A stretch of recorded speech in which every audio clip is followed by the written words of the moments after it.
And what we so often want is a room with a view. And what we so often get is a view of a room.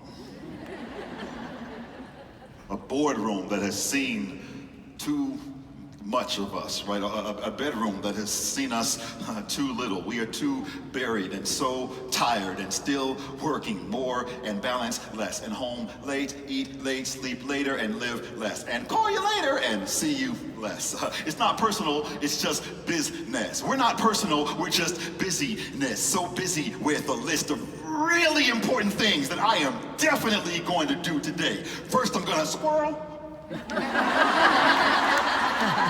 No, wait, hold on. Shiny object, no, hold on. What was it? Distraction, hold on, just a second. Tip of my tongue, incoming! Damn it, I forgot. It's not personal, it's just business. I'm not personal, I'm just, busyness. So busy with trying to ease executive stress without putting myself into cardiac arrest, I'm trying to be my company's project management medication while making sure that project managers don't leave me popping meds, okay? Unless, of course, there is a drug that will help me clone myself, because that is the only way I am getting through this inbox, AKA whack-a-mole. I knock out one email, a new one appears. I knock out one email, a new one appears. I knock out one. You know what? I used to hope for things. I had dreams like you. I used to hope for things like peace on earth. Now I just hope for a zero inbox day. That is my world happiness. Every item on my to-do list with a cross line through it. That is my new peace on earth. I'm trying to help my team optimize operations for the next 5 years, but new disruptions pop up every 5 days. I got a new boss, we got a new name, new growth, bringing new gains, shrinking bandwidth, growing pains, new mergers bring new pains, gotta do more with fewer brains, fewer resources that remain. About the only thing that hasn't changed is me hardly ever hearing or getting to say the words, "You're welcome." Right. Because that would require hearing a thank you every once in a while. Yeah.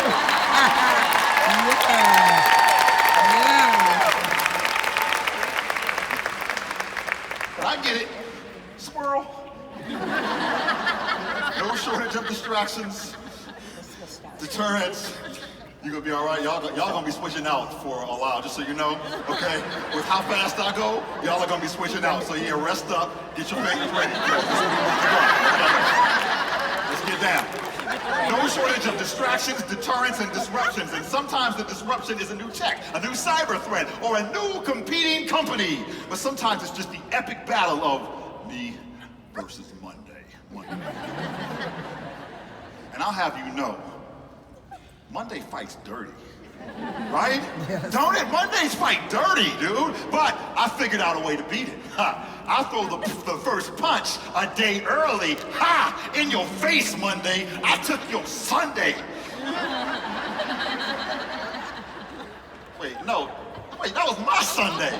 Damn it.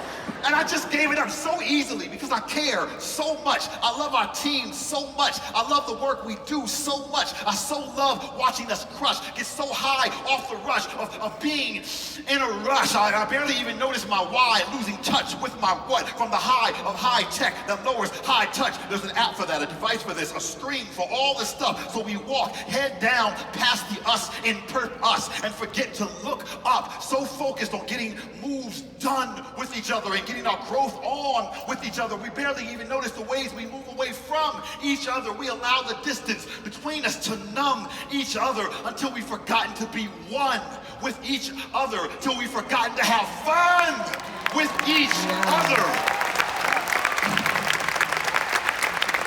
Until we're certain we already know all there is to know about each other. And that is that we are each others. You at your desk, me at mine. And our work so close to us that sometimes the best way to focus on it is actually to step away from it. Yes. Right? Step away from the desk, stir. Step toward delight, ma'am. Step away from old looming recourses and toward new human resources. To remind us that we are more than screens and text and data. We are sight and breath and touch. We are wonderment. Like you wondering what's happening right now. And awkwardness. And laughter, We are laughter, people. Listen, before we were emojis, we were emotions. And we only let business into our personal space because we want to keep business in a purposeful place. So I know it sounds crazy. But what if there was another way? What if we decided to start this conference different today?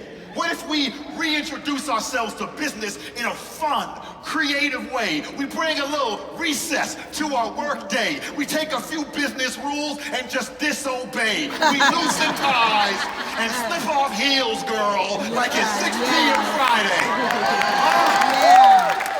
I know it sounds crazy, but what if today we don't come to work, we come to play?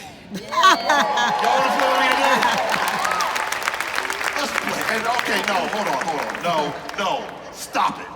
No, I am not talking about those grown-up games that we have grown accustomed to. Phone tag. Stop it.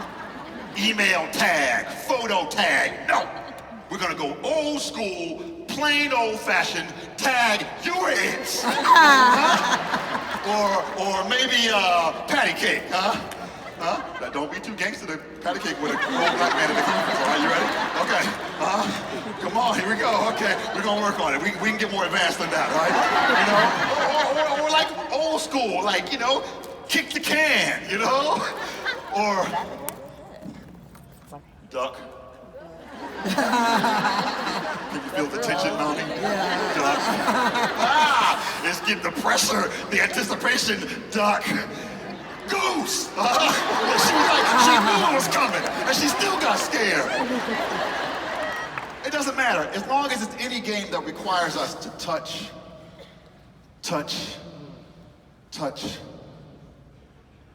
choose. That's it right here. We're innovative thinkers. What am I doing? Let's make up our own games, right? We can make up our own games like reverse hopscotch, where the point is for your thoughts to hop outside of the box. Or, hey, why play kick the can when we can play kick the can't? Oh, wait a minute, no, I got it. Oh, you're gonna love me for this one. I got it, y'all ready? You ready? Okay. Naked twister.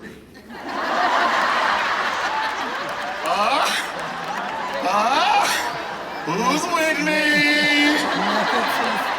You're already here. You paid your money. You're in a safe space. Let's get naked. Okay, hold on. Let me just full disclaimer. HR folks, I know you're freaking out right now. Okay, relax, HR people. It's just a metaphor, okay? Chill out. Can't bring a poet in and not expect an edgy metaphor every once in a while. Here's the thing. As we embark on this journey today, I want to make this moment about blurring the lines that separate us from our greatness. Right? The things that border us from our humanity and distance us from our purpose. And in order to truly remove the constructs that cut us off from our connection, we're all kind of gonna need to undress. Take your divisions and your silos and strip them from your chest. All the ways that you move as rivals, lay them all to rest and face off on a board of colored dots till my story is touching your quest, like my knee touching your elbow, like your heart touching my breath, my service touching your purpose, your smile touching my stress, If nothing else, today I just want us to rediscover the concept of touch. To remember the game-changing power that lies in an open hand extended. Here you go. Open hand extended. Let me help. What better way to unmask our potential than my open hand extended to yours to help each other remove the ways that we conceal our awesomosity. That's right. That just happened. I just said that. I just said, look, it's a word. It's a word because I say it's a word. I mean, what we doing here today, right? It feels good on the tongue too. I'm gonna let you try it out. Everybody say awesomosity. Awesomosity. Feels good on the tongue, I'm telling you. It's gonna catch on. I'm gonna make sure I earn defining that word too, because today, that's what I want us to do. I want us to uncover everything that's stopping us from our potential about what we can be, simply because someone said that what we can be doesn't exist. Someone said that what we know we can be doesn't exist, and we allowed ourselves to believe it. Today, we make up our own words. We spell our definitions, our potential, our power in our own ways. Today, we collectively define for ourselves the words that define us to others. It's like the story I once heard of a teacher who asks her student, "How do you spell crocodile?" The student says, "Okay, crocodile. K-R-O-K-O-D-I-A-L.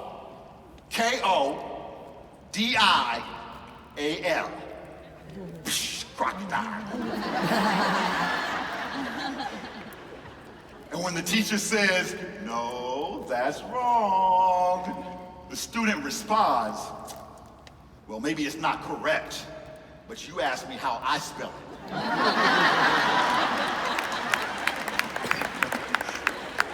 So I ask you all, APC, how do you spell potential?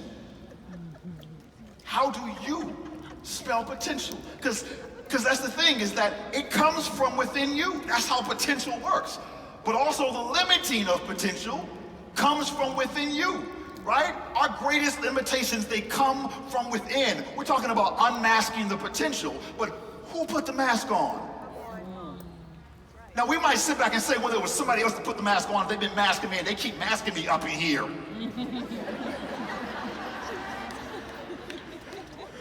But a mask has to be worn. It's not just somebody puts you on, then it just shakes off. If it's still on, it has to be worn. It has to be kept on. It has to be held and embraced by you. Our strongest limitations, they come from within. We put on and hold on to our masks. We are the ones that have these limiting beliefs about ourselves. I remember one time, this was crazy. I was talking to, there was a guy that was pitching me for a speaking engagement to accountants. Accounting professionals. And what he said was, "I'm struggling to pitch you to these accountants because they keep telling me, oh, that's not a good fit, it's not what we do here, it's not us." Right? Now my job is to come in and to show people the best version of themselves, to inspire them, to ignite their passions, and get them to move into the next level. As a matter of fact, he had just seen me rock a room full of 5,000 accounting professionals talking about getting to the next level. Because that's what a conference is supposed to be about. Every single conference you go to is always about going somewhere, growing somewhere. It's not stayed, it's always take it to the next level. You never see a conference theme that's like, keep it at the current level. Right? You don't see that.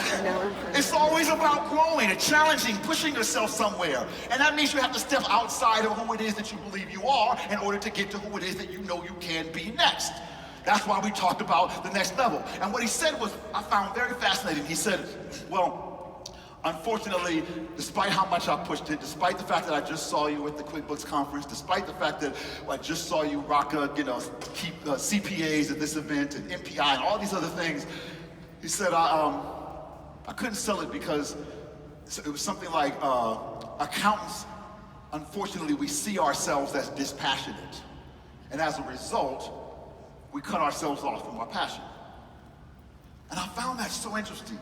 I was like, so you're telling me that you bring a speaker in to ignite your passions, but you're so afraid of what that will be like that you don't bring in a person who can ignite your passions because you have perceived yourself as dispassionate. You have set up that wall. You have put up that barrier. You are wearing that mask. Self-perception. It's the stories we tell ourselves. I deal with storytelling training all the time, and some people tell me, oh, I don't really do business stories and things and storytelling in business because I'm not really a storyteller. I call BS. Not only are we all storytellers, but we tell ourselves the most stories. We are constantly telling ourselves about what we can and what we can't do, about who we are and who we are not, about how strong we are, about how much we are enough for something.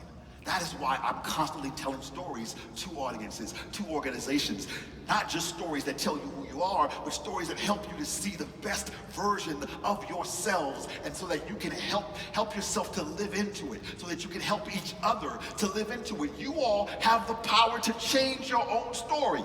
You just have to create devices like storytelling. You have to create training. You have to create access points that allow you to see what is under the mask.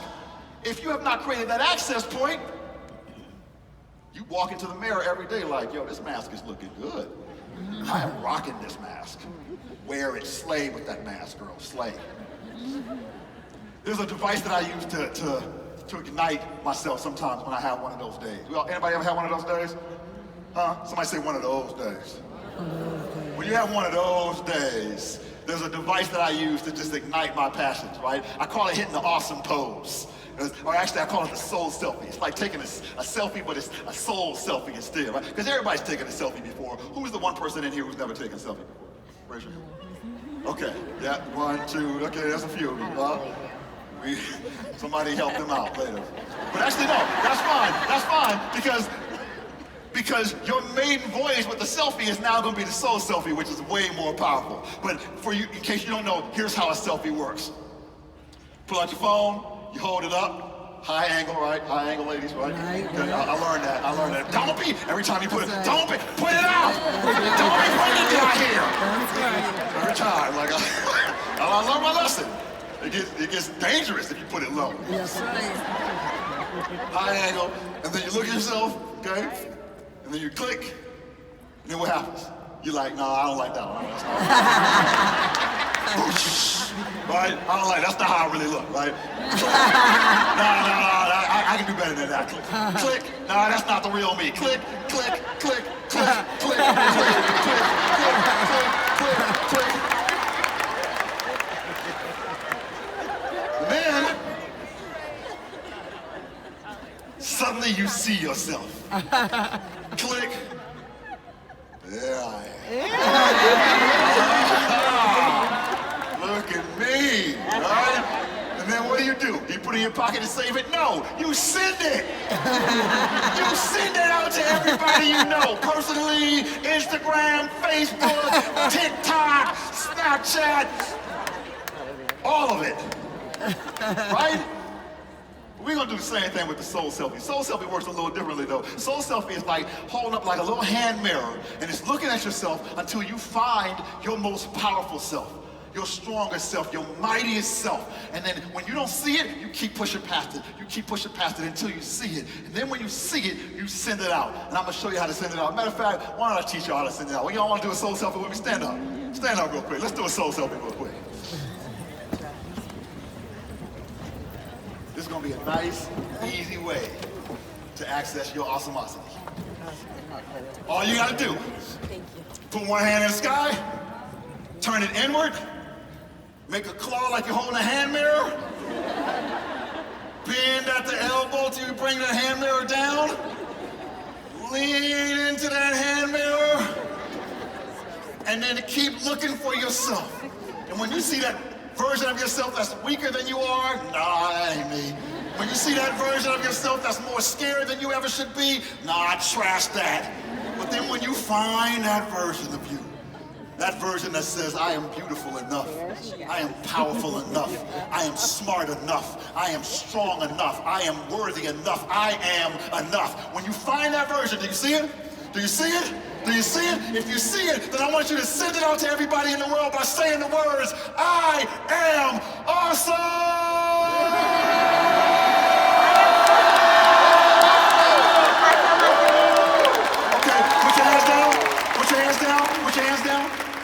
I don't believe you. Hit it again. I am awesome! Okay, sit down in your power. Sit down in your power. Sometimes you gotta add a little soul selfie in your life. Maybe when you're driving, it's fresh out the shower. Whatever it is for you. Sometimes you gotta hit that little soul selfie. You gotta be willing to disrupt yourself with you. You gotta be willing to be the disruption that you need. Everybody's out there running and scared from disruption, but you are also disrupting yourself. You have to give yourself those devices that allow you to disrupt all the negative perceptions and the limiting beliefs that you had. Look, I know it sounds crazy, but just work with me. What if your ability to leave your potential unmasked lies in your bold willingness to ask, how do you spell disruption? Every industry is grappling with the same things you guys are. Everybody. I talk to them all the time. My most popular presentations are disruption, mindset shift, and DIY innovation, because they're all dealing with the same thing: exponential technology, robotics, AI, how to create a culture of innovation, how to stay ahead of disruption, to stay ahead of your customers and your clients' future needs and their current speeds, so that you don't get buried beneath the warnings you didn't heed. Don't get borders booked because you didn't read the signs. Don't get Kodak because you can't see the big picture that's being disrupted one Instagram at a time, one AR goggle away from office, redesigned, one robot away from operations, redefined, one algorithm away from logistics coordinator, reassigned. Look, technology does not age like gradually expanding waistlines. No, it ages like, switch! Yo, this printing press is the bomb! Turn! Have you tried these new devices? They're called pagers. Shift! Remember back in the day when they had the internet? So old. Change! Oh man, sorry I'm late, guys. My teleportation app couldn't get a good signal. Switch! The future of project management is turn. The HR legislation that affects you is shift. Oh, the latest trend in effective assistance is change. The new tech that will change everything is switch. That's annoying, huh? That's kind of annoying. Somebody here is a little stressed out by that. Right? Somebody just, pulse rate just went up, a little PTSD kicking in. Like, why? Because this is how disruption feels. Like this, like what I'm not just talking about, but what I choose to embody for you. Right? It's disruption. Like whatever is happening to you right now as you are literally watching me disrupt your entire notion of what a keynote speaker even is. Right? What is happening? Like you want to call this a rap, don't you? Huh. You do. You want to call it a rap. You're like, I think it's a rap. Cheryl, I think it's a rap. It feels very rappy. Let's go with rap. Right? But, it has no beat. So then, you start to call it poetry. But then it has some speech, so what inevitably comes out is, hey, bro, really loved your rap speech word poem thing. That's fine. That's fine. I knew that I was going to have to put the words into the world's mouth. I was going to have to show them my awesomeosity. I was going to have to give them my crocodile. I was going to have to let them know how we do it around here. See, I set up to disrupt public speaking by asking myself the same question I asked you. How do I spell disruption? And as I began noticing what the current paradigm was, I noticed this trend. You probably recognize it too. Trend when you go to an event of a speaker with business cerebral content, followed by speaker, followed by speaker, followed by artist. Singer, songwriter, dancer, poet, comedian, meant to lift the spirits, crack open the hearts, and get you ready to receive the information from the next speaker, followed by And I found myself asking a pivotal question. Wait a minute. If art is so powerful, if art is so moving and memorable and makes content so sticky, then why is art being used as the break from the speaker content and not the vehicle for the speaker content? Right? That was my aha moment in disrupting myself when I decided to set out to create a new category of speaking called poetic voice. Poetic voice just seamlessly integrates inspirational speaking and spoken word poetry, right? And the seamless part is the most difficult for people to understand. People don't understand it. I have, you guys think you got compliance issues, you got your regulators too. I got regulators too. I call them haters. Oh, and you know who half of them are? You all! You people! All of you all who heard that there was going to be a spoken word poet opening the conference and thought, oh God, what else can I be doing with my time? Jesus, maybe I'll stub my toe or get audited or anything because I listen to poetry, right? All of you all who hear the word spoken word poetry and think bathroom break. You know who you are. Right? I got my regulators too, right? Constantly asking me, wait a minute, I don't understand this seamless part that you're talking about. It doesn't make sense. I mean, you have to be one or the other. Are you a speaker or a performer, right? And I had to break down the divisions. I had to let them know I'm creating something that's seamless. I don't believe in or. It's no longer an or world, it's an and world. I had to get my naked twister on. Right? Let the utility touch the artistry. So that when they ask, are you a speaker or a performer, I answer, yes. No, you misunderstand. I ask you if you're an artist or a presenter. Exactly. No, I'm asking if this is going to be entertainment or content. You nailed it. I'm like the kid, right? I'm like that little kid that is being asked to make a choice. You know that kid? Do you want to go to Disney World for your birthday or get a new bike? And the kid answers what?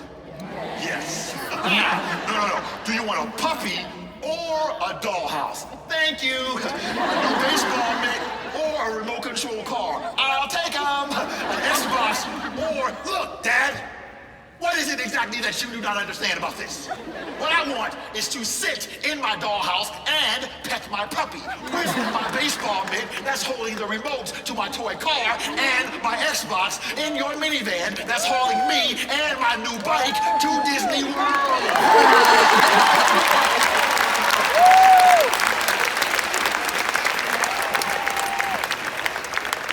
Anybody think like that kid over here? I know I do. I am allergic to the word or. I will see your no and I will raise you one yes. I will reject your no and your or and offer you my yes and. I am allergic to the word or. It is inspiration and education. It is storytelling and strategy. It is experience and expertise. It is now and next. That is the problem the world has with trying to understand this seamless integration. You can't live in now and next, but that's what we do. For me as a speaker, my goal is to stay ahead of my audience. What happens when you get ahead of your speaker? It looks like this. Got it. Those are his 3 points to the thing that are in his book. Cool. Let's see what's going on Facebook. Right? Got it. What I want is, got it. I think, oh wait, I didn't expect that. Okay, anyway, what were we saying? Oh, hold on a second. I want to hear this. I'm feeling kind of sleepy. Oh, wait, no, I'm not. And I'm constantly looking to create that experience by making this seamless integration where you don't really know where the poetry ends and the storytelling begins, where the business content ends and the theater begins, where the comedy ends and the thought leadership begins. It becomes this seamless experience, trying to make sure that I stay ahead of you so that I keep you engaged and keep you moving toward the desired outcome that I was brought here to bring you to. That is what I'm doing. That is what you are doing. No job more than yours has got to stay ahead of people. You're literally in the business of anticipating what is next in the now. Right? That is half of what you do. You are the fortune tellers, clairvoyants, expected to stay ahead, expected to anticipate the needs, expected to know exactly, as they say, to shoot for where the puck is going, right? That's your goal. Yeah, it's like you have to expect disruption. So how do you train that mindset? One of the things I do with my team all the time, the administrative professionals in my company, I tell them, make sure you leave blank spaces on your to-do list. Right? You're gonna come up, you're gonna get your task list, you're gonna have your project management list, you're gonna, boom, I'm gonna knock out this. Don't send me that. Send me that with the blank spaces. Expect the disruption. Make it a line item. Disruption coming here. Fire to put out here. Something I don't like about to happen right here. Somebody's gonna annoy me right here. Expect the disruption so that you can welcome it. I knew you was coming. I knew you was coming. I saw you coming a mile away. Leave blank spaces, right? It's how we both operate. From my world, how I spell disruption is called poetic voice. My seamless speaking and spoken word blend with an integrated spin where you don't know where the storytelling ends and the strategy begins. All you know is this speaker seems to get my issues better than my therapist. And how you spell disruption is world-class support, your seamless human and resource blend with an integrated spin, where your leadership isn't sure where your operation ends and their opportunity begins, where your innovation ends and their administration begins. All they know is this support staff seems to listen to me better than my husband. This EA fits me better than my tailor. This admin is more nimble than my yoga trainer. All because you now stay. You stay in a state of warmed up and stretched so you can switch, turn, shift your mindset and pivot on a dime to catch whatever's thrown at your best. People, process, and tech as you perpetually progress to stay ahead of the rest so you can expect not to expect what you expect to come next.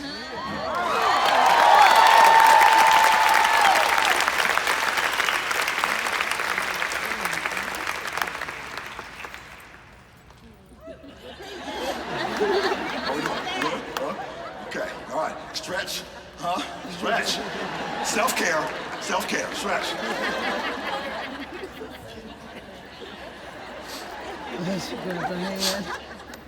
So how do you do that? How do you train that mentality? You heard me say the words yes and. Anybody ever taken an improv class here? If you're taking an improv class, if you have not taken an improv class, run and take an improv class. Run to it, not because you want to be an improv performer, not because it's, you're looking to, you have a love for the stage, but because improv is amazing training for learning how to embrace disruption, right? The foundational principle of improv is yes and. What that says is, if there's a scene happening and I'm gardening, and you walk into the scene and you go, give me all your money, this is a stick up. And I go, wow, that's a crazy looking snake you have there. If you go, what? No, it's not a snake, it's a gun. What's wrong with you? Clearly this is the symbol for a gun. If it was a snake, I would have done something like this. Can we start over? The scene is dead. No one's watching whose line is it anymore. Right? So that's because you approached it with a no, but you tried to control the situation. Yes and teaches you to own it. No matter what happens, just own it. Welcome it. Dance with it. Right? So I say, yo, that's a crazy looking snake. And you go, yeah. And I've trained this snake to take the shape of a gun that shoots rainbow bullets. And if you don't give me your gardening, I'm going to bullet rainbow all over you. Whatever. You know what I mean? And the scene just keeps going. And the audience is like, oh my God, that was wow. I didn't know how he was going to get out of that situation. Right? But you watched it evolve real time. That's the beauty of yes and. You simply receive and transform. You receive and progress. Right? You receive and make magic. You learn from it. You dance with it. You get to hold disruption's hand now and play with it. I have yes-anded myself out of many situations on stage in front of thousands of people when it could have been bad. Seriously.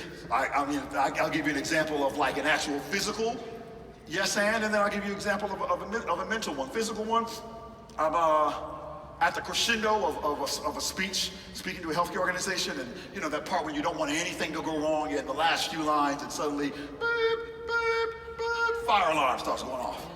End of my speech, and I'm like, oh, come on, right? But what actually happened, and if you watch the video, you see my eyes go, yes, fire alarm. And I began talking to the audience about how sometimes your future is going to be calling for you with urgency. And sometimes your future is going to be telling you to stand up and run towards it. It's going to be telling you you cannot wait. You have things to do with your life. You have goals to achieve. You have people to get out of there and serve. You are one step away from achieving success. Pay attention, people. Clearly, it is your move. And everybody sat there. Which was awesome, right? They were like, they kept telling the meeting planner afterwards, that was cool how you guys planned the fire alarm during this speech. It was that seamless, right? The joke among the meeting planners became, apparently people would rather burn up than miss a Sekou speech. I was like, I like that. I like that. Sometimes it's just a mental game. I remember one time I had the privilege, in air quotes, of speaking after Miss Oprah Winfrey. After Queen of the Universe, Oprah Winfrey. And I remember I called my mom, I was talking about it, and she was like, oh my God, maybe you're gonna be able to, you know, speak after and follow Oprah Winfrey? And I told my mom, yes, Mom, and let's be clear, as far as I'm concerned, Oprah is opening up for me. You know what I'm saying? You know what I'm saying? I think that deserves another soul selfie moment. Everybody stand up, let's get another soul selfie. Let's get another soul selfie going, really, real quick. Hand up, bend at the arm, bend towards it, lean in, find it. And now, I am awesome! All right, sit down. All right. I only find those moments, I'm only able to yes and that and push through that. It's not easy, but what makes it easier is staying connected constantly to what I'm truly serving, right? So what it is that I'm truly doing up here. Not just the words, not just the movement, not just the applause and the laughter and the good time, but the lives, the people at the other end that might be at the end of their path, at the end of their rope. And this might be the only thing that gets them through. I have to stay connected to that. See, I know it sounds crazy, but what if your ability to deliver world-class service was tethered to your ability to deliver to this world your purpose?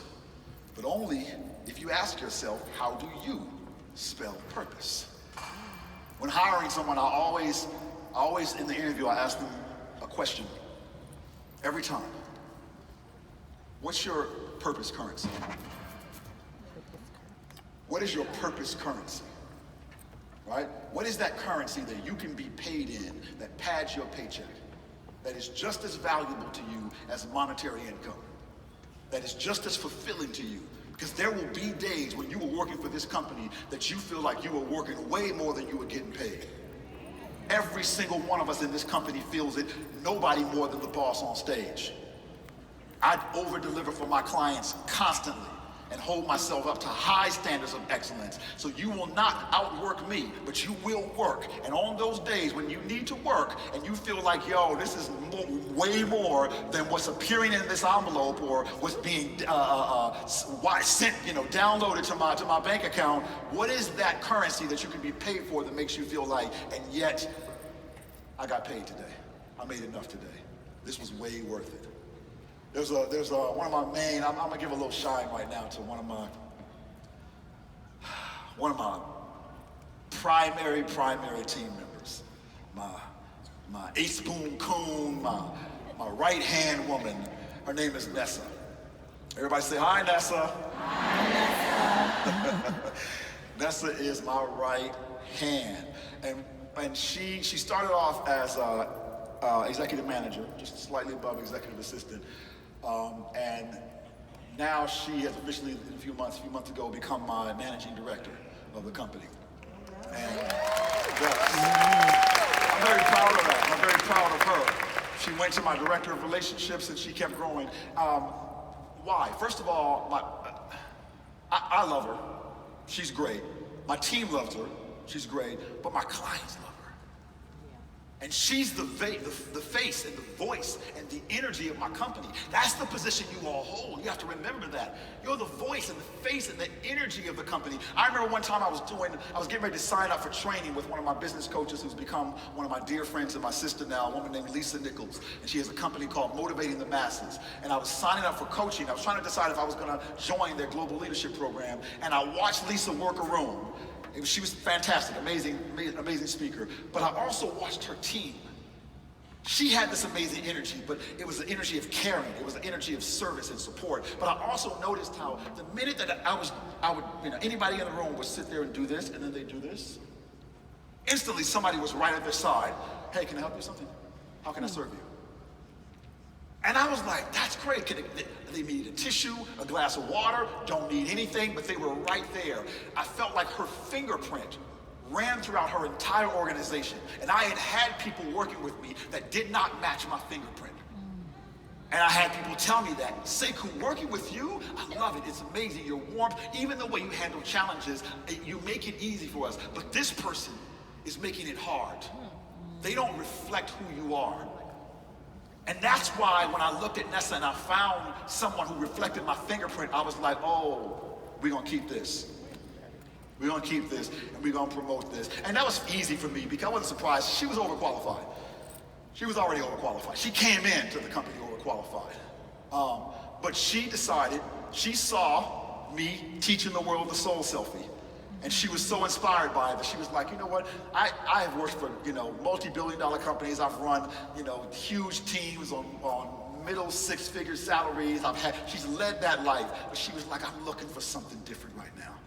I'm looking for my paycheck to be padded with something that's more meaningful. And she told me when I said, look, I don't know if I'm going to be able to get you all the way back to where you were working for pharma. You know what I mean? I mean, don't get it wrong, poetic voice is killing the game, but we're not pharma. But she said, no, don't trip. You're gonna have to kick me out, because as far as I'm concerned, this is a divine appointment, is what she told me. This is a divine appointment. This is where I'm supposed to be. Right? You want to keep folks that feel like that. So she was willing to stick around and to show me her worth. And I asked her what her purpose currency is, and she told me it's inspiration. All right? She said, you come off the stage. Whenever I come off the stage, she's like the first person asking me, how did it go? What did they say? How was the reaction? What did you do? What did they feel? Tell me. Right? She's feeding off that. And so I realized that I had to keep feeding that fire. Letting her know, I had to bring to her the results of what was happening on stage. I had to let her know the lives that we impacted. I had to let her know the people who came up to me and said, you saved me. I got through because of you. I have to find ways to share that with her, to keep that fire alive, to make sure that she knows that it's not just my words. It's not just my words that saved lives. No, it's our work that saved lives. It's not just my words that inspired people, it's our work that inspired people, so that she knows that she is on stage with me. Whenever I'm inspiring anyone, she is standing right here. Matter of fact, I'm gonna do something I've never done before. Let's say what up to Nessa real quick. Can we give my administrative professional a little love real quick? I've never done this before, but what better audience than y'all, you know what I mean? When I say hit it, I want y'all to say, Nessa, you are awesome! All right? That's so sweet. Okay, hold on. This wasn't planned. Hold on. Okay. I'm not taking a picture of y'all, I'm taking a picture of me. Okay, hold on. Here we go. Hold on. Okay, here we go. Nessa, standing in front of me right now is a room full of 2,500 of the world's most amazing administrative professionals, and they have a message they want to tell to you. Hit it! Nessa, you are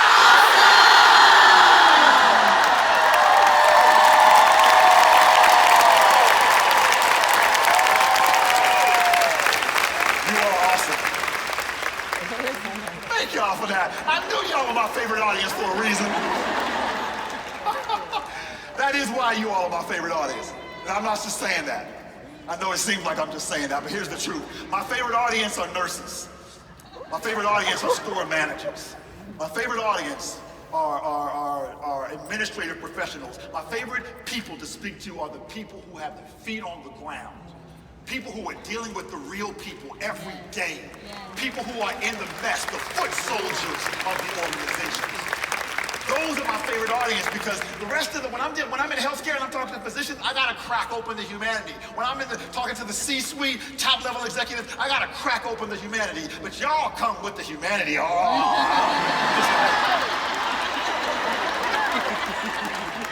y'all are all human.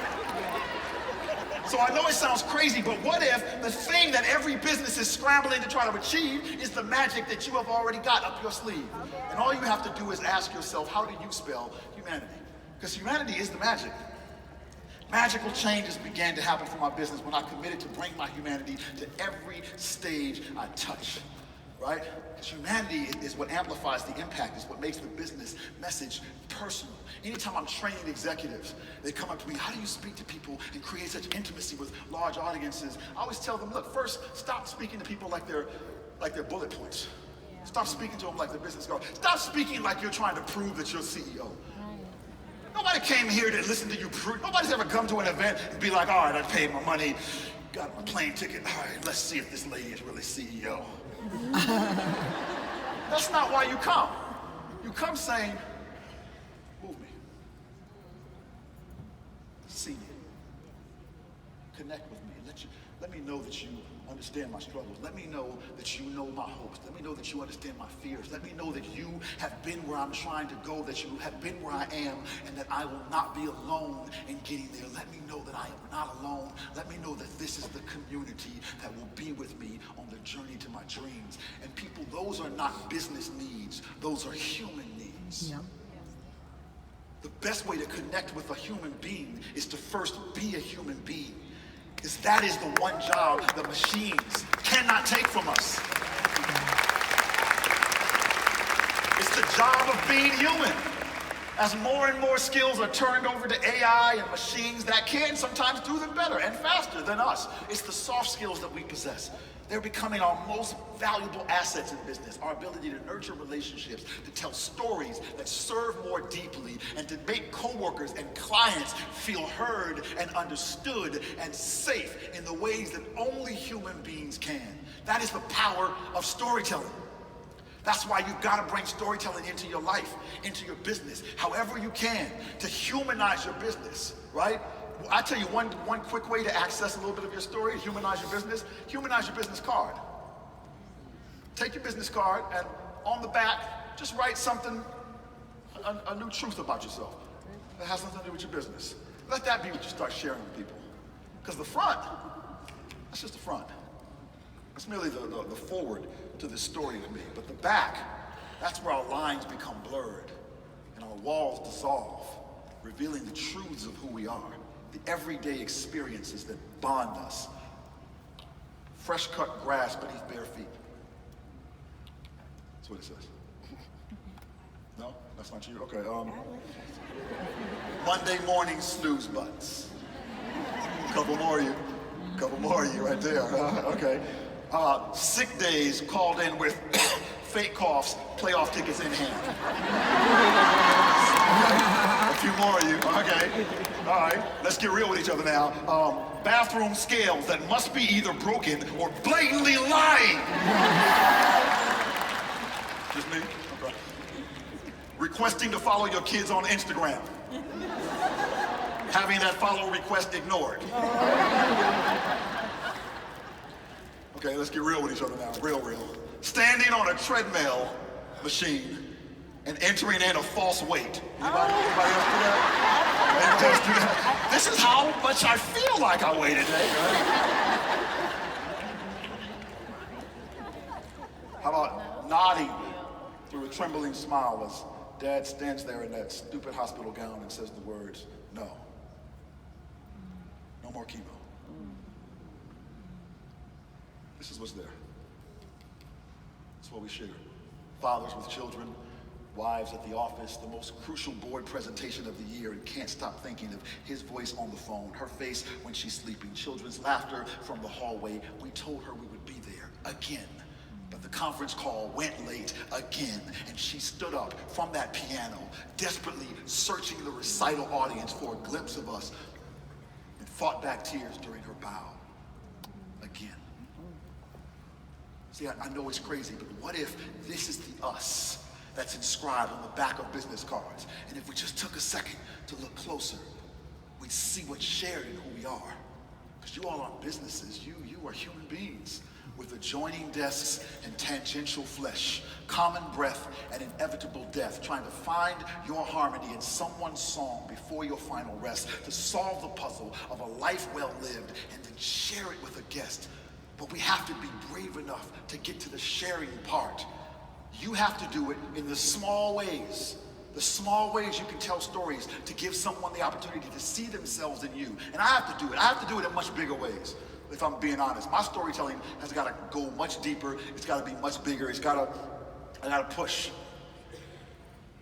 I remember one time I was speaking to a healthcare organization, and it was a company that had created a new indication for epilepsy to help kids control seizures. They had already been doing it with adults, but now they were approved to help kids control seizures. And they had the whole conference theme was kid power. What is a kid's power? We talked about how the power of kids is to fall down and get back up again, right? Kids just constantly fall down and get back up, fall down and get back up. It's the power of persistence with kids. And they talked about how for them, they had to make sure that they were fine-tuning the path to their story. They had to make sure that they were telling the story. And sometimes they might have to fine-tune the path to that story as they tell it. Sometimes they might have to tweak the story, but they had to keep the message simple and consistent and unchanged, just like those kids would fall down and get back up. Just like the adults, the parents that surround them, that are constantly telling them, no, you are not broken. You are not your condition, and you are not alone. The guardians and the parents constantly telling those kids, you are not broken, you are not your condition, and you are not alone. And I struggle with that because I had this amazing concept about the power of kids, but I realized, well, I don't have kids yet. And I kind of felt like it was inauthentic for me to be talking about these parents and what we do as parents and so forth. So I decided, well, it's a poet friend of mine that says it's all about the going through it to the getting to it. My girl Jahazion Nabu, shout out to her. And so I said, well, let's go through with it. So I told him, well, the power of parents, the power of kids, is not just the power they have to fall down and get back up, but it's the power they have to make us get back up and do what it takes to take care of them, to support them, to serve them, to protect them, right? And it happens, they could be our kids, they could be kids that we know, right? In fact, they don't even have to exist yet. I told them, I don't actually have kids. It's not for lack of trying. My wife and I have been trying to start a family for 5 years. So I too know how much having kids, even the prospect of having kids, empowers us to keep trying, to get back up. Even after all the ways that it has impacted our lives for so long, my wife and I, we get back up. After 5 years of dedicated trying, after 4 losses and so much crying, we get back up. After so many ultrasound appointments that left our ears desperately grasping at the hollow silence where our baby's heartbeat once was. We get back up. After the triage of long embraces and wiping tears from my wife's trembling cheeks and telling her over and over again, no, you are not broken. You are not your condition. And you are not alone.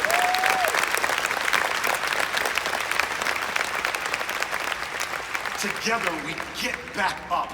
We will do what it takes now so that we will have kids, and maybe we'll have to fine-tune our path to parenthood, and maybe we'll tweak the story that leads to them, but we will have kids. Our message remains simple, consistent, and unchanged, but our story tells it through triumph and discomfort, persistence and pain, and that is what I have to remember. It's not just the science and the technology and the medicine that's getting her through, but it's also my ability to comfort her and to support her, to assure her in ways that only human beings can.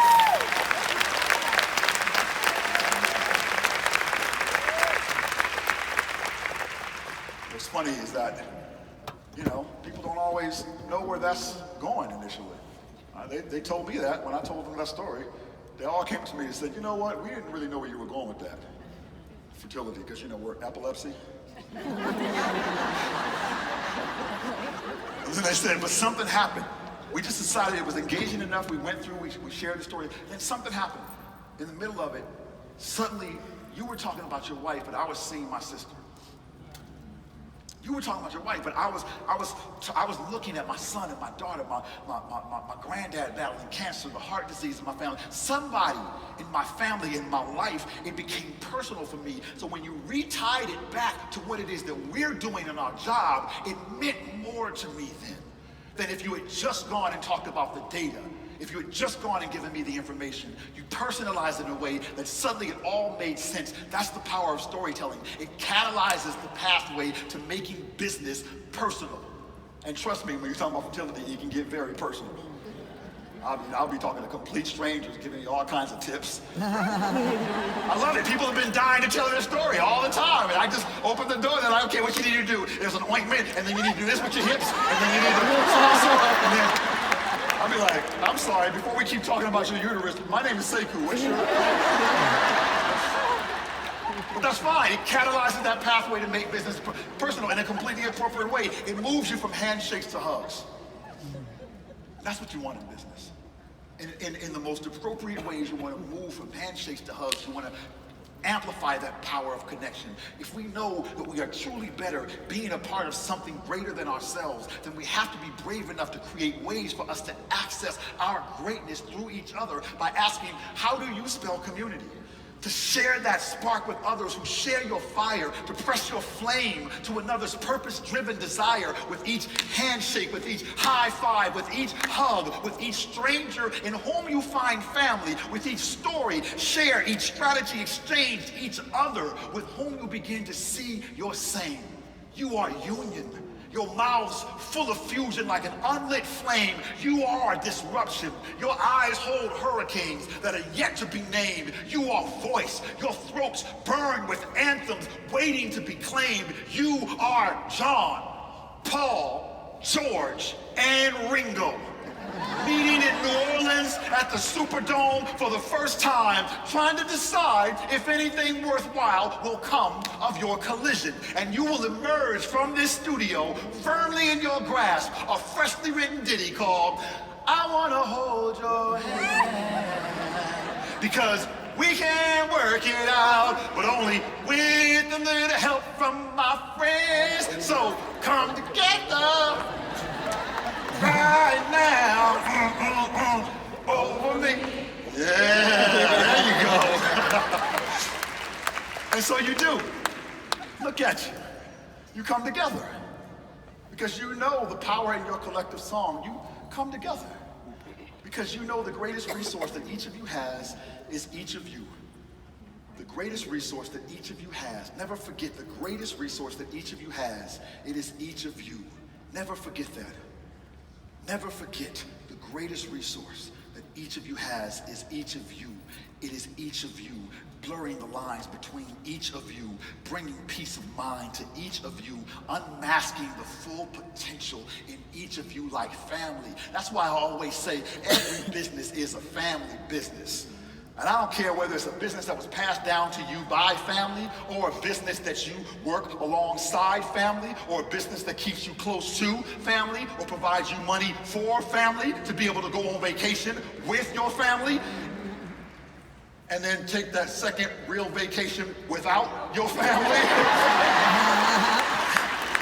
However you feel about your family, the truth is, whether it is those with whom you share DNA or those with whom you share P&Ls, family will always be all up in your business.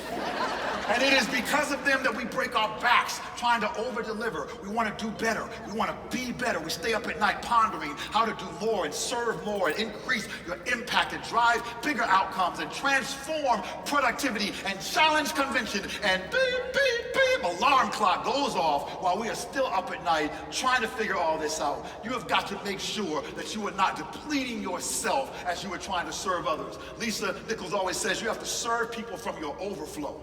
You have to fill up your own cup first and then serve people from your overflow, right? But we don't do that. We empty out the cup in front of, try to still take a little drip in here, right?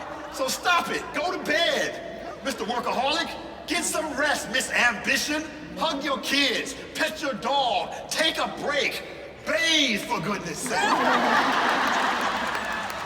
And don't start grinding away in the morning before you have a spinach and egg frittata or something. Don't get so busy with your someone else care that you forget your own self-care. Remember, every healthy breakfast leads to your ability to have a productive day and make it home to dinner with your family. Every 15-minute break to quiet your mind gives you enough, like 15 hours of productivity within an 8-hour span. Every lap in the pool readies you with enough productivity to run laps around your competition, lead your community on another victory lap, make it home to read stories to your kids on your lap, and then still have enough well-being and vitality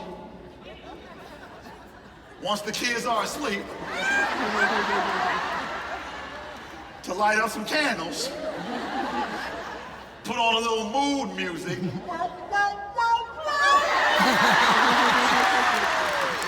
and give your lover a long overdue laptop tutorial on that software they've been asking for help with, right? Look, sometimes this support thing is not so sexy.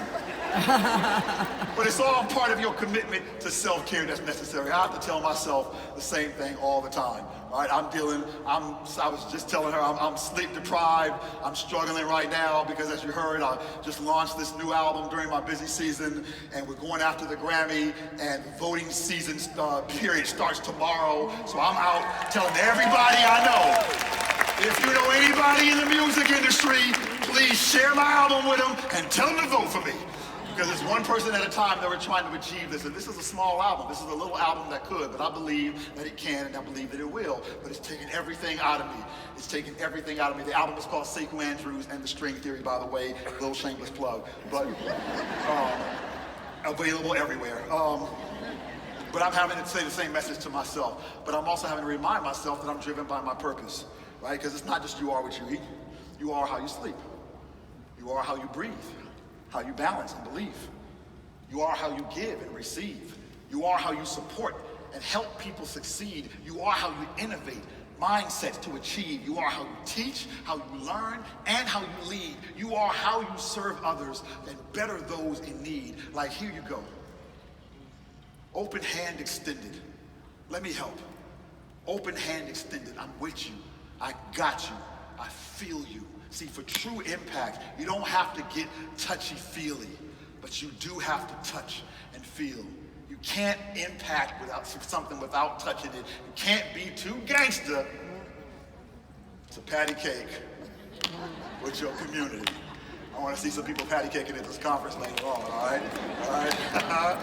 And the world will keep telling you, no, that's wrong. And it's up to you to tell the world, this is how we spell it. It's how we spell community. It's how we spell disruption. It's how we spell purpose. How we spell potential, by ripping off the mask and allowing ourselves to see each other, to see ourselves, to truly see ourselves as if for the first time. That is the purpose behind that soul selfie, to remind us that, yes, I have to tell myself all the time, I got those days. Somebody say, those days. Those days. There are those days when my drive crashes, right? My self-worth stalls by the side of the road. My ambition's check engine light comes on.